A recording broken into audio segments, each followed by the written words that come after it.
Le bruit du vent, le tremblement des vitres et la voix qui murmure quelque chose d'incompréhensible, comme l'amour.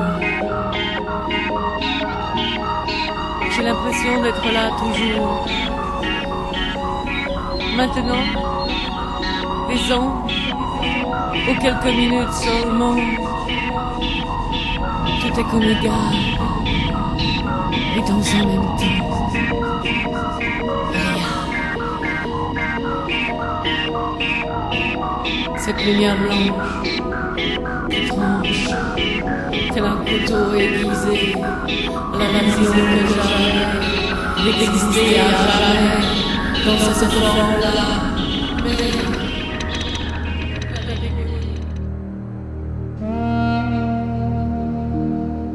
Je vous raconte un rêve que j'ai fait à l'aube du 28 avril 2008.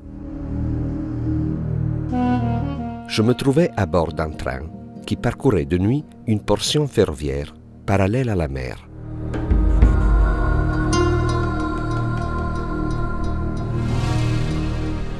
Assis à côté de la fenêtre, je regarde à l'extérieur et entrevois une petite barque de bois vide qui flotte sur l'eau, à peine éclairée d'un faible clair de lune.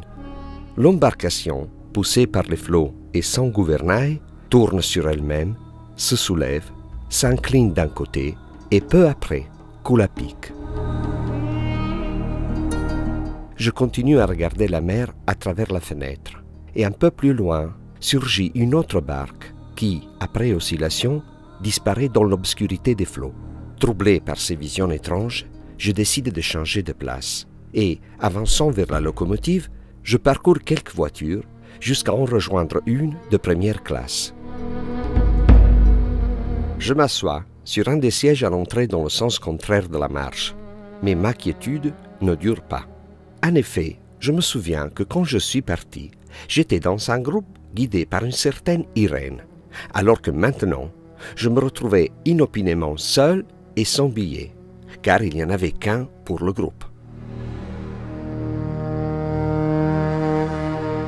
Pendant que je réfléchissais au problème, je me rendis compte également que je ne connaissais même pas la destination de mon voyage. Courageusement, je demande à une élégante dame assise sur le siège en face de moi « Excusez-moi, savez-vous où va ce train ?» Et elle, un peu étonnée, me répond « Mais ce n'est pas un train, c'est un ferry. Vous ne vous souvenez pas que nous avons embarqué il y a peu ?» Plus désorienté que jamais, je ne pose plus de questions, de peur de recevoir des réponses angoissantes, et attends la fin du voyage pour en découvrir la destination finale. Je m'endors sur le siège, et le lendemain matin, un brouhaha me réveille. J'ouvre les yeux et je vois que les passagers abandonnent lentement le grand navire que quelques heures auparavant j'avais pris pour un convoi ferroviaire. Ainsi, timide et perdu, je quitte le navire en suivant un petit groupe de passagers élégamment vêtus, ayant l'air de bien connaître leur chemin. Une fois à terre, s'offre à moi un spectacle d'enseignes et de façades colorées d'hôtels de luxe. Je dois avoir accosté sans doute dans une importante ville touristique, je pense, tandis que presque machinalement, je continue à suivre le groupe de voyageurs qui m'avait guidé vers la sortie du navire. Je traverse avec eux la place voisine du port et rejoins un des plus beaux hôtels de la ville. De l'entrée au salon aux salles de restaurant se respire un air de luxe et de confort. Avec une extrême désinvolture, je me mets à explorer ce fastueux temple de l'hospitalité. Je parcours des corridors lumineux et sans fin. Un gars affable sort tout à coup d'une chambre avec uniquement une serviette de bain autour de la taille. Il me salue et s'éloigne en riant. Dévoré par la curiosité, n'étant jamais été dans un endroit pareil, j'entre dans l'une ou l'autre chambre et découvre de belles et colorées décorations. Un drap froissé et quelques sous-vêtements éparpillés sur le sol indiquent qu'un couple a passé une nuit d'amour torride dans une chambre double. À un certain point, cependant, je me sens envahi par une sensation de vertige et décide de m'arrêter dans un salon-bar du 4e étage.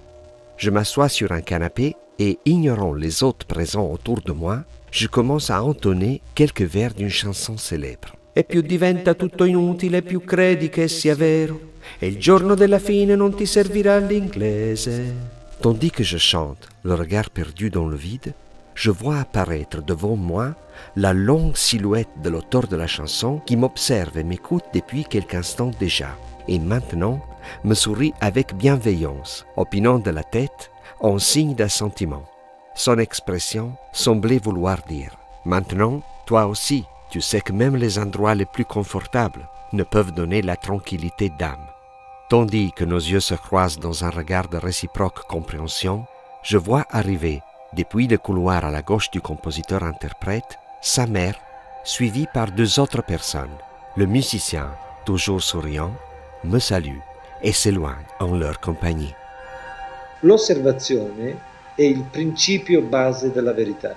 Più ti osservi, più capisci di te, perché l'essenza è una cosa molto difficile da individuare, però uno deve riuscire a capire veramente qual è la sua natura, che cosa è giusto per lui e che cosa non è giusto.